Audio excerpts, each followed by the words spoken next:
All right. My name is Marie Scudder. I am a nurse practitioner student in the Arkansas State Acute Care Nurse Practitioner Program. I am speaking with Yanan Wheeler. She is going to tell you about herself now. So hi, my name is Yanan Wheeler. I have been a nurse for greater than a decade and then transitioned to the FNP program. Completed in 2020 and has been an NP on and off for the past 2 to 3 years, solidly for the past probably year and a half. Okay, and then what kind of position are you in right now? Do you work in the hospital or? So majority of the time, yes, I work as a hospitalist. But recently we had an MP leaving the office practice. So started in January of this year, I do fill in the office quite often. So How do you feel like your transition went from being a nurse to becoming a provider and actually having a voice? Do you feel like people respected you? yes, I do believe people are very respectful. That didn't change a whole lot. I mean, people were respectful when we were nurses. I feel like a majority of the times. Um, However, the transition was rather difficult, and I feel like every nurse can relate to that. Every NP can relate to that because it was such a drastic change going from critical thinking at the bedside and going to the provider's view. Now you're responsible for identifying the. We were good at identifying the problem as nurses, right? But now you are responsible to treating that condition, which is a different mindset. What should I do? Right? So that was rather difficult. Okay. How do you feel like your teamwork has been in the hospital and in the clinic between you, yourself, other providers, MDs, nurses, etc.? I mean, all work as a team. Otherwise, it won't work.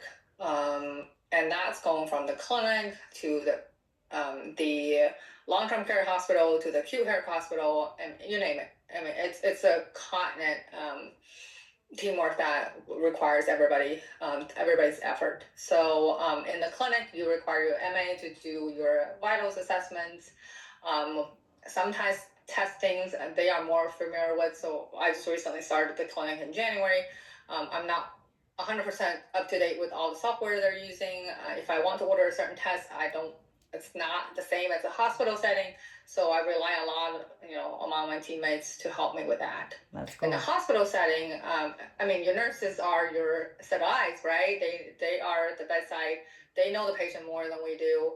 We were there just for that brief period of time. So I mean, we use Epic, so I tell them all the time, hey, let me know if anything changes because you know the patient more than I do. So yeah, very much so. Same as other departments. You say you got to order a SAT test and you tell them, say, hey, if you see this is what you see, please give me a call because that's what I'm looking for. Same as other specialists, right? You consult nephrology, pulmonology, oncology, you name it, to get their specialist input. So. Okay. Some of the skills that you maybe not were able to do as a nurse, things like have you placed central lines? Do you do any more like invasive procedures that we weren't allowed to do? To be honest, as a hospice NP, I've not done any skill work at the bedside, to be honest. No, I do miss those days where I insert IVs, but those days are long gone. And yeah, I don't do any. I feel like that's probably more for like if you're an ER nurse practitioner or if you're working in the ICU or whatever. But it was just kind of a wonder because I did read some studies where the providers were putting in central lines if the patient was critical and having to go on pressors and things like that. So I do think acute critical care NPs they do that. They insert art lines. As far as in the clinic, certain providers do stitches and that would be something. Removals. I've done that when I worked at CVS Minute Clinic where I removed some sutures, but that's about the extent of that. So I feel like nurses would do that too. Yeah. How do you feel like your ability to adapt to your environments has been as far as like you went from a nurse and then you're working as a hospitalist in the hospital and now you're in the clinic? Do you feel like have you had any barriers? Yes, absolutely. Going from it's rather difficult. To be honest, I'd rather be a hospital because you immerse yourself in that acute care setting all the time versus, okay, I got to change my mindset. I'm not going to get those labs done. They're not going to get it back to me within an hour or so, a reasonable amount of time. Sometimes it takes days or weeks or months, depending on when the patient gets it done. So you do have to think, okay, in an outpatient setting, you have to adapt with that environment. You will have to compromise with the patient. It's called, I can't remember the term, but you have to kind of collaborate with your patient. Say, hey, you don't want the cholesterol medication, but your cholesterol is high enough where it's increasing the risk developing heart disease, strokes, and so forth. Hey, how about we do the modification of lifestyle change first, and then we think about rechecking your cholesterol in about 3 months and see where we're at. So you kind of have to compromise. In the acute care setting, so you have critical care patients, they can go downhill anytime, any given time. So a lot of time we can catch early, but you have a lot of support resources such as your critical care nurse, or we call it CCO nurse. You have your other specialists that you can, collaborate with. And if you say, hey, I'm really not sure what's going on with this patient, can you, just have extra set of eyes? And certainly a lot of the specialists are willing to help. So. All right. And then how did you pick, because as you go into the hospital, like I said, you have the option to do ER, you have the option to do hospitalist, you could do critical care. How did you pick the hospitalist services? What made you interested in that? Well, I guess it comes from my nursing background. I've always worked in oncology, outpatient piece for a year. So it's always this variety of, med surg, progressive care. I got floated to ER a couple of times, but never really worked as an ER nurse.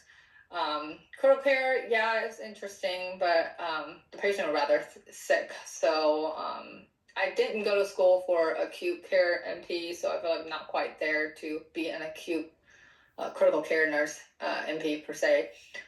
So hospitalist was something that was really interesting. I do want to find out what diagnoses are, and you have time to really dig into the patient chart and try to figure out, okay, it may not be this diagnosis, but the differentials could be X, Y, and Z. And I feel like you have more time to really think about it and try to figure out.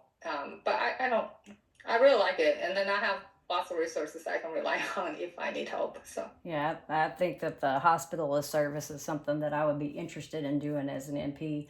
I do like you get to spend a little bit more time getting to know your patient. You can kind of, like you said, you have more time to kind of make the picture what you need it to be and how you're going to get your diagnosis and then what kind of treatment and making sure all of that goes the right way. I feel like maybe when you're in the ER, you're either treating and streeting or sending them to you, so it's like you don't necessarily get to see. I'm a nosy person by nature, which I think makes me a really good nurse because I want to know the whole story. Like I need to see the beginning to the end or whatever. So I think that's really rewarding too.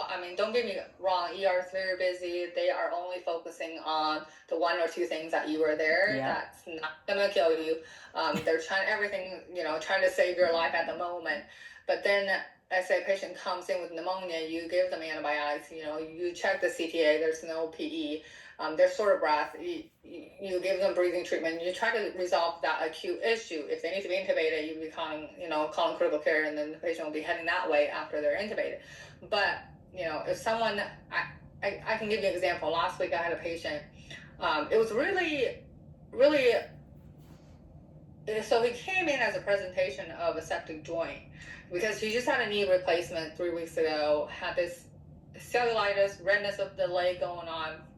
And it's pretty typical. People just assume, okay, this is like a septic joint, right? The patient had every sign of it. But the problem is that he didn't have a white count. He didn't have fevers. The leg's just extremely red and swollen and going from literally the toe until the top of his groin. And it was really, really interesting. The incision of the knee looked beautiful. But it's so red and swollen everywhere else. It looked terrible. So we were treating the patient with cellulitis and septic knee. We did a joint aspiration. We consulted the orthopedic, consult ID specialist, And so they ordered a joint aspiration. We aspirated the knee. The culture was still sterile after 4 days into it. So I'm like, okay, this is not a knee issue. So it was really interesting. And then the patient, and I remember to this day, my instructor or professor have told us one day, they said, listen to the patient, and 90% of the time they will tell you the diagnosis, and that is 1,000% true. Wow. Because I went there and I sat down with the patient. I said, I really don't know if this is coming from the knee, because your culture so far for 4 days, it's been nothing growing. You still have a normal white count. You're not having fever, but you have this horrible cellulitis going on. So he said, you know what? I was just talking to my wife about this, and in 2018, I had this diagnosis of PRP. And I had no idea what PRP was because I had to look it up. And he said, so rare, there are about 800 cases in the United States.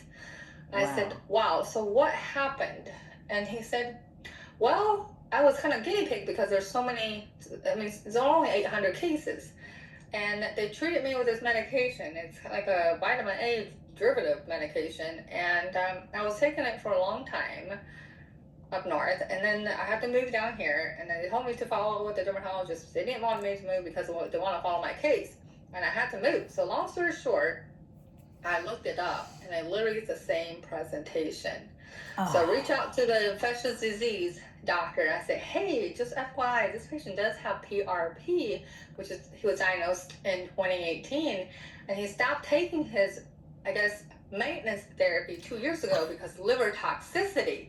So I think this is the link what he's having. Regardless, we need to treat his cellulitis, but I think he ended up need to go to his dermatologist and they need to continue treatment. So long story short, like, we can think it's one diagnosis, but we could be totally wrong, yep. Days later. So that was very cool. That's very interesting, and that's actually a really good advice, is like listening to your patient. And that is, I think, as a nurse and a nurse practitioner, hopefully when I become a provider, like the listening to your patient is so important. Right. What do you think was something that motivated you to get your nurse practitioner's license? Oh, to be honest, when I first got into NP school, my thought was, I can't work as a floor nurse for the rest of my life. And honestly, that was my thought. And at the time, everybody was going back to school to be an NP. So I'm like, well, why not? Just jump on the wagon. So I did. But when I graduated, that was in the middle of the pandemic. Yep. Couldn't find a job. No one's hiring. So I went traveling. That's how I met you, you know, because let's face it, the money was good. Kids are doing virtual. My husband was working remotely. So it was a perfect, situation for us. But then I'm like, okay, pandemic's over. I really need to get back to NP. If not, no one's going to hire me. So I kind of tested around here and there. I know the CVS Minute Clinic, that was a good experience, but that's not something I wanted to do. Because I want to be able to help people acutely if possible, because I always worked in acute care. Except the 1 year of outpatient piece, that was interesting. So I think it always pulled me back to the hospital. Yep. And now I really, at first I tell people, don't go back to being an NP because you work some ridiculous hours, and then you'll be working at the hospital, and then come home and you think about your patient. But then it's really nice to have that rewarding aspect of it, because then you see your patient get better, and you see them, the things that you're doing makes a difference. Just like we were nurses, and it felt good. It felt good. Yeah, I think I agree with that. Seeing your patients get better. Like when I came back from traveling, I went into the ICU, and it was still a lot of death. And I was like, after COVID, like I'm done with this. Like I became a nurse to help people. I want to become a provider so that I can further my impact on helping people, especially in the acute care setting. That's what really interests me. I love the hospital. I don't know why. Maybe I'm crazy, but, I think that's seeing the whole picture, seeing them get better, like, you know, crying with your patients when they get to discharge from the hospital finally, and that kind of stuff. Right, right. And it's a good feeling. It is. It really is. And then you see them, I mean, they'll come, I have had patients come back to the hospital to visit just to say, you know, thank you and stuff. And we don't need that, but it felt good. It always feels good when they come back and say, thank you for everything that you did. We may not always get paid what we're worth, but when the patients recognize what we're doing for them, that actually makes me feel better than anything. I agree with that. And some things they will say is like, hey, do you have an outpatient practice? This is before I went, you know, working in the clinic. They will always say, hey, do you have a clinic outside of here? I would love to follow you. And that's like, wow, that's very nice. That's really cool. That's a compliment. And then at the time, I'm like, no, I don't. I only work in the hospital. But now I can say, yeah, I can see you. I actually did have a patient had a brain bleed a couple months back, and it was spontaneous brain bleed, and she recovered really well. Didn't require craniotomy. Didn't require any surgical interventions. And then she was kind enough to say, hey, I would love to see you outside the practice. And we did. And the cause of it was hypertension. And she had, you know, most people don't have symptoms, you know, and until they have a problem. So, you know, it's important to have that long-term, I guess, relationship to really take care of as preventive medicine aspect of that. So that was good. I think that's pretty cool. Like, I guess that part would be good about going into a clinic. If you did a little bit of both, you could see your patients at the hospital and at the clinic. Let's see, what else can we talk about? What do you think are some barriers that maybe you've run across? Do you feel like, I guess you have any like cultural barriers that you're crossing, or anything that's, I mean, I know there's plenty of times where language barriers are issues where we have to use interpreters and things like that, and things can definitely get lost in translations. But do you feel like anybody's biased against you, or do you feel like you have any like cultural or ethnical, I guess, I don't know, ethnicity barriers that you have to cross? Not so much down here, I guess, in southwest Florida, because we have such a variety of different ethnic background. However, I will say, you know, there are the ugly part of the healthcare that we don't think about when we're nurses. There are times we do get pushbacks from specialists, and it happens, I'm sure, to every specialty. There are times I feel like, okay, I admitted this patient with X and Y, Z problem, and they have, for instance, low hemoglobin, they're anemic. Certainly they can be contribute to a variety of, you know, underlying conditions, but they don't have kidney disease. They're still anemic. Their occult stool is positive, and they have persistent abdominal discomfort. So you consult, let's say, GI for them, say, hey, I really think it will be beneficial for you to scope the patient to rule out X, Y, and Z problems. And sometimes we do get pushbacks, and they will say, oh, well, that's not, you know, according to our guidelines, because occult stool is not really demonstrating they have like active bleeding. That could be related to hemorrhoids, could be related to AVMs, could be related to a lot of things. And sure, but at the same time, I guess they go by their guidelines, and versus we feel like, okay, I've been treating this patient for a week now, they're not improving. They have persistent abdominal pain. You know, I really think it could be related to their gallbladders, and although the MRCP, it was kind of indecisive, but I would really hope that you would do an ERCP for the patient. And I have had few patients where kind of fall through the cracks, and that can be frustrating at times. That would be very frustrating to me, feeling like you're not getting the support in that situation. Right. Yeah, that would be very frustrating.